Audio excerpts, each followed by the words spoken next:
Okay, so today I'm going to talk about hot spots in dogs. I'm going to focus the majority of the time on golden retrievers because that's what I have experience in. So hot spots are also called acute moist dermatitis or pyotraumatic dermatitis. They're red, moist, hot, and irritated lesions that can cause pain and irritation, itching to the dog. They're more prone in dogs with thicker coats like golden retrievers, but they can also happen in any breed. From my experience, these lesions can happen all over the body. There's different websites out there that'll tell you that they're more prone, like by the tail region, by the shoulder, but I've noticed that they've been everywhere on my dog. So the top picture up here, that's what they look like. As you can see, it's red. It looks like it's kind of like a pussy type in the middle, and you can see the hair around it is wet, and that's from it like seeping and the dog going at it. And then down here is a dog. It's not mine. It had it on its face, and it looks like that it's starting to like come out of it, and it's looking a lot better. So this is Junior. He's an 8-year-old golden retriever. He weighs roughly 75 pounds. He gets the 3-month flea and tick prevention. He has no known food allergies. He typically has signs in the springtime and then through mid to late fall. And then he actually came from my brother. His dogs had an accident. And, an accident? Yeah. So we know that neither of his parents displayed any hot spots, but we know that one of his 6 sisters did. So causes, it could be anything like allergies in the environment, just like us. We have allergies to pollen, to grass, just like us. It could be food allergies, be fleas, mites, insects. It could even be a bacterial infection that could be on the skin, causing them to look at their skin and bite at it. And it could also be caused by poor grooming. The picture is just another representation of what it looks like. So signs, if you have a dog that's just constantly want to bite at itself and irritate its skin, that's one of the main signs. You could also see in this picture how wet the coat is and matted. That's a huge sign. And then if you don't have hair loss, you can pull back the hair and you can see how red and inflamed the skin looks. So treatment, most important thing you want to do is keep your dog from digging and licking at the spot. It just makes it worse. It irritates it. This is what we've been recommended. So you want to shave away from the hot spot, shave all the hair on and around it, and that keeps the hair from making it more irritated. There's hot spot sprays that you can get like at PetSmart or any other pet store, and that's supposed to help, but we found it didn't, and we were prescribed the Betagen spray, or Betagen spray, I'm sorry, and that runs like $10 a bottle, and if you go to your vet and he says your dog has hot spots, you just call in and they can just be like, we have it on record, so they can get it in real quick. Yeah, I've used this in the past. This is way better than anything you find at PetSmart. Yeah. I mean, because it's got an antibiotic and betamethasone. That's like a glucocorticoid. So, yeah, and then here's a little secret. Now, don't tell anybody I told you this, but sometimes when you go to the vet and there's a hot spot, and they might give you one bottle, and they come in different ounces. I'm not sure how big that one is. But 120 mils, that's pretty good size. I always try to get another bottle. And when I had big dogs, I say, well, that bottle's not going to last me very long. Because then I already have some at home. And if I get another hot spot, I'm already prepared to do it, to work on it rather than go back to the vet and get another bottle. So I've used that technique forever. I always try to get more. So don't tell anybody I said it. Another thing you could do is antihistamines. Our vet recommended Benadryl and Zicam. Benadryl at night because it can be drowsy. Steroids, if they're really bad, that's again, talk to your vet. And then this is a steroid. See, so that's got the two things. It's got antibiotic. I mean, this is very good. That's very good compared to anything you get at PetSmart. Yep. So most importantly, talk to your vet. They're going to know your pet best by its age, by its size. You don't just want to be putting antihistamines in a dog that you don't really know. Right. And of course, a lot of this stuff doesn't work in cats. So whatever you say for dogs doesn't transfer to cats. Exactly. So prevention, you want to do your best at eliminating any kind of irritant or allergen. Flea and tick medication, make sure you're on it. If you're doing the monthly, make sure you do it. Keep it where they're comfortable. And you want to keep your dog well groomed, as that's Junior. I was brushing him out over Labor Day weekend. Mm-hmm. Now, how old is he right now? He's 8 years. He turned 8 years old on August 31st. Now, it sounds like his is environmental because it seemed like it started in the spring and ends in the fall. Mm-hmm. Are you getting into that? Yeah. Okay. So our treatment plan for Junior, since it seems seasonal, we just kind of concluded that it's environmental, that we have the issues.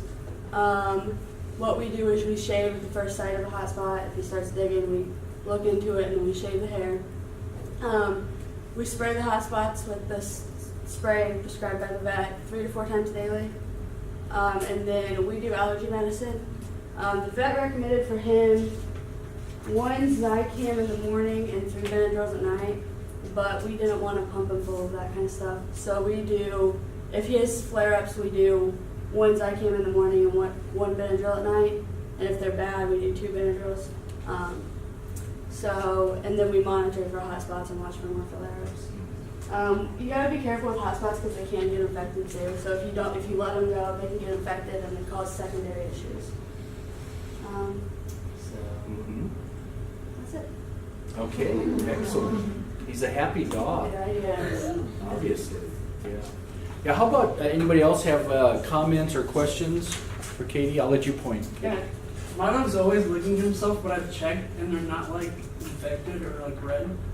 So is that still considered like a hot spot? Or? Unless they look like they're irritated, I wouldn't say that they're a hot spot. The hot spot looks like that. Yeah, it does. Looks hot. Yes. So you said that you give him a lower dose of some of the medications. Has he had like adverse reactions to it in the past that maybe you do not want to give him? No, we just don't want him to be not himself because he's a really happy dog. He just gets these flare-ups and he doesn't. I mean, he just digs and digs and digs at them. So he like becomes like lethargic, that kind of thing. Not really. He just can't leave him alone. It's kind of like if a mosquito bites us, all we want to do is itch it. But from the medicine, I mean. Oh, the medicine? No, he doesn't get it. She's just trying to do the minimum. You Right, know? right. I don't want to over. Yeah. Never I mean, mind. I follow her exactly because any medicine is a poison. You know, there's always contraindications for everything you give. Right. And so you're trying to minimize it and you're monitoring him. So, I mean, you're doing the right thing. Right. Yeah. I know you mentioned Junior doesn't have food allergies. Mhm. Simpson does. So Yeah, does hot spots come in with a food allergy? They can. Any kind of allergen can cause any kind of flare up in the body of any sort. So if he could develop some kind of hot spot reaction if he were to ingest something. Yeah, like this. I was hoping somebody would bring up that point because hot spots could be the diet. I've heard of people changing brands, Mhm. changing what the ingredients are, and then the hot spots go. Anybody have any experience with that? Because there's a lot of things in some of that dog food, obviously. Because you guys got that email the other day I sent you about, was that Blue Buffalo or whatever, the vet clinic over in Ohio. Yeah, I would love to take a bag of kibble and be able to follow it back to how they mix it up in the ingredients. That's always kind of a black box, where they get the ingredients, what rendering truck. Because you guys, not every day, but there's a rendering truck that comes through campus that goes down to ADDL, and there's a big cooler there of dead animals, and they're taken out, and some have died of disease, some have been euthanized, and off it goes to the rendering plant. So it's kind of scary. So if the known cause is, let's say, environmental, is there any way to kind of give them a bath right when you think it's about to happen to help keep it from happening? It could help. We do typically bathe him more during the summer and fall times to try to eliminate any kind of other factor. But we found that, that's still going to happen. They're still going to be allergic to whatever they are allergic to, and they're still going to have flare-ups. So we just try to deal with it as best as we can, keep them comfortable. I think they could probably even breathe in an allergen and then develop a hot spot on their skin. So it's not like contact dermatitis I think that's what you're thinking of. Yeah. Oh, I was gonna ask a question about like dog food. So, I don't know, when I go to this pet store, I know they're probably not the most educated on dog foods, but like the workers recommend like Blue Buffalo and those types of brands. So I don't really know like how do you pick Most a of good those, dog food? I don't want to downplay their knowledge, but sorry, unless somebody has a PhD in animal nutrition, No, I understand. I agree with you. I believe they have a big wealth. I think anybody working at a pet store, yeah. they But might have a good personal experience with brand X, and they recommend brand X or But- brand Y. What is it like?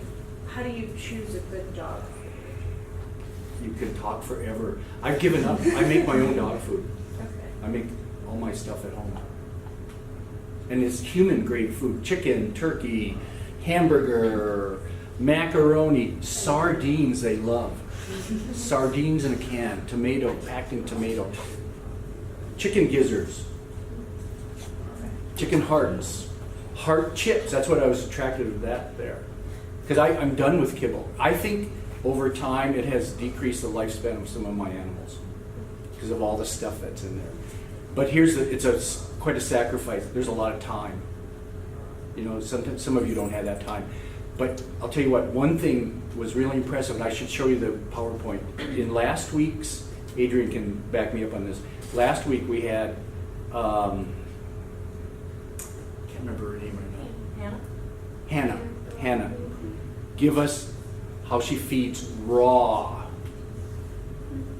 I was so impressed. I'm going to have her try to come up here and sometime when we're not, you guys could watch it too. Hannah. There's a picture of there's a mackerel head, the fish head is in the bowl, and there's some liver. She had this ratio, and she's done her homework, and I'm a believer in that.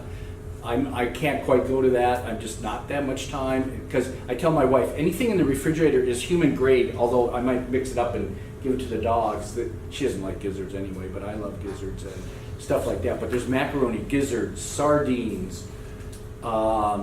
Meat I get on sale, and at Thanksgiving time, if you buy $50 worth of groceries, you get a big turkey for 69 cents a pound.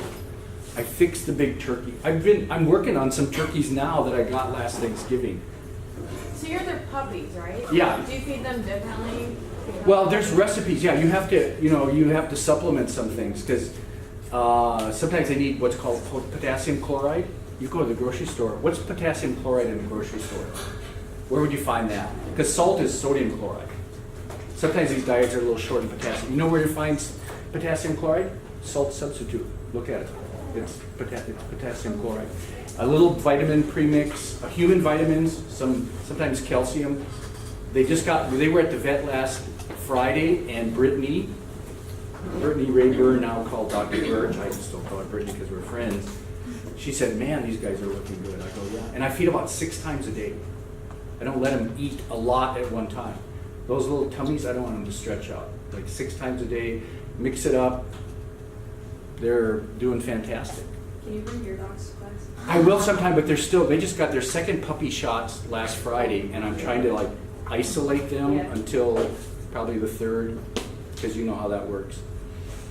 This whole thing about dog feeding is controversial. I think here's my take on it. Good, better, best. Good, kibble. Better is maybe some homemade, and then best is what Hannah's doing, the raw. Okay? When I had the Newfies alive, I gave them raw chicken wings. Here's a wing. Because chicken bones that are not cooked don't splinter. But here's what happened. Onyx, the big 180-pound guy, he took his time and he said, "Oh, I'll eat this, and then Rod, Dad will give me another one when I need one." Bella, the 160-pound Newfie, said, "I'm going to eat this real fast, and then he'll give me another one." So she ate 2 or 3 chomps on the whole wing, and it's gone. That was scary the first time because I couldn't get it away from her. She was the dog that ate half a rabbit. A half a rabbit. They caught this rabbit, the two big newfies, and one went that way and one went the other. The rabbit literally split. And by the time I got Onyx, he doesn't gobble his food. Bella, by the time I went over there, she swallowed half a rabbit whole. Was she sick for a couple of days? She was in pain. Can you imagine? A half a rabbit with just a few gulps. So, it was hard to do her because she eats something too fast because she's thinking. So you always got to take it case by case. Yeah. But this whole thing about dog feeding is controversial, but every time I see a recall, it just hurts to see those recalls. They found pentobarbital in some of the dog food. And then not that long ago, the company didn't check for aflatoxin. It was corn-based. And anytime you use corn, if you don't check for aflatoxin, it's like the most negligent thing you could ever do. And they killed hundreds of dogs probably. And then there was some dog food that some supplement came from China. It had melamine in it. And it really caused kidney problems and killed dogs. And melamine is 67% nitrogen.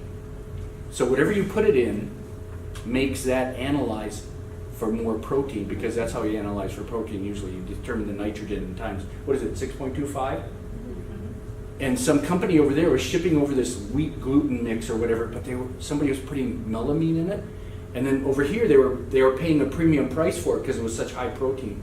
But it wasn't protein, it was nitrogen coming from the melamine. And so after all this, the history, you guys don't have the history I do. I just okay, that's it. I'm doing it. Gizzards and little cartilage. When you make a turkey, there's on the keel, there's some white cartilage. You ever seen that? They get fed that. Chop, chop, chop.